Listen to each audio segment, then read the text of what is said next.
الحمدللہ وکفا والصلاة والسلام علی من لا نبی بعد اما بعد فاعوذ باللہ من الشیطان الرجیم بسم اللہ الرحمن الرحیم یا ایہا الذین آمنوا کتب علیکم الصیام کما کتب علی الذین من قبلکم لعلکم تتقون۔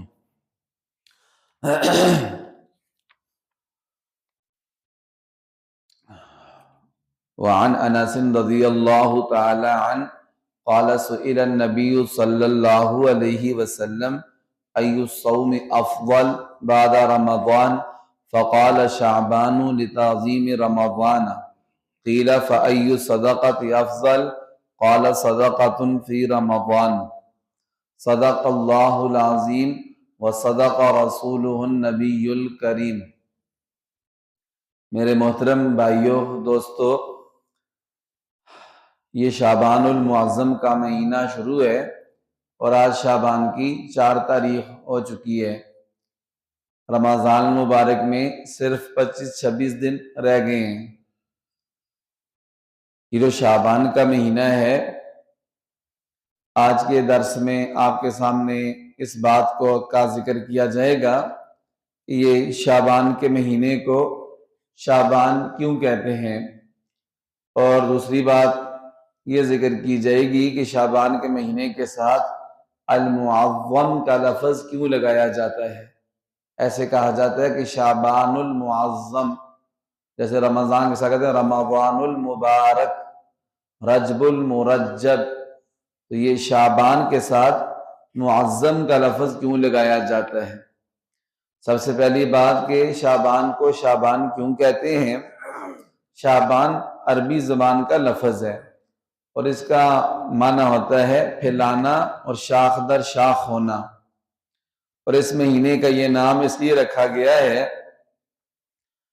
کہ اس مہینے کے اندر اللہ تعالیٰ کی طرف سے نفلی روزے رکھنے اور نیک عمل کرنے والے کو شاخ در شاخ برابر بڑھتی رہنے والی نیکی اور خیر و خوبی کا موقع میسر ہوتا ہے۔ گویا اس مہینے میں خیر و برکت کی شاخیں پھوٹتی ہیں، اس لیے اس کو رمضان کہتے ہیں۔ دوسری وجہ یہ ہے اس کو شعبان کہنے کی کہ شعبان کا معنی ہے منتشر ہونا، متفرق ہونا۔ جو اس سے پہلے والا مہینہ ہے اس کا نام ہے رجب المرجب۔ تو اس وقت جو عرب کے لوگ تھے وہ رجب المرجب کے مہینے کی تعظیم کرتے تھے اور اس کے اندر لڑائی جھگڑے نہیں کرتے تھے، اپنے گھروں کے اندر رہتے تھے۔ لیکن جب شعبان کا مہینہ شروع ہوتا تھا تو وہ منتشر اور متفرق ہو جاتے تھے، باہر نکل جاتے تھے۔ تو جس طرح شاخیں منتشر اور متفرق ہوتی ہیں، اس وجہ سے اس کا نام شعبان رکھا گیا۔ تیسری وجہ یہ ہے کہ اس مہینے کا نام شعبان اس لیے رکھا گیا ہے کہ شعبان کا معنی ہے منتشر ہونا، متفرق ہونا۔ تو جو عرب کے لوگ تھے وہ اکثر بدو تھے، خانہ بدوش تھے، اس لیے کہ عرب کے اندر پانی کی کمی تھی۔ یہ ایسے کرتے تھے کہ جس جگہ انہیں پانی نظر آتا تھا، جس جگہ چرگاہ نظر آتی تھی، یہ اپنے مال مویشیوں کو بھی ساتھ لے جاتے تھے اور وہاں جا کر اپنا ڈیرا ڈال لیتے تھے۔ تو اس مہینے کے اندر یہ نکلتے تھے پانی کی تلاش میں، چراگاہ کی تلاش میں، تو اس لیے اس مہینے کا نام شعبان رکھا گیا۔ اب یہ ہے کہ شعبان کے ساتھ المعظم کا لفظ کیوں لگایا جاتا ہے۔ معظم کا معنی ہوتا ہے عظمت والا، عظمت والی چیز۔ جیسے ہم پڑھتے ہیں نا نماز میں سبحان ربی العظیم، رکوع میں پڑھتے ہیں، یہ عظیم بھی اسی سے ہے، معظم، عظیم، اعظم، ان کا مطلب ہوتا ہے عظمت والی چیز۔ کیونکہ یہ جو مہینہ ہے شریعت کی نظر میں عظمت والا مہینہ ہے، اس لیے اس کو شعبان المعظم کہتے ہیں۔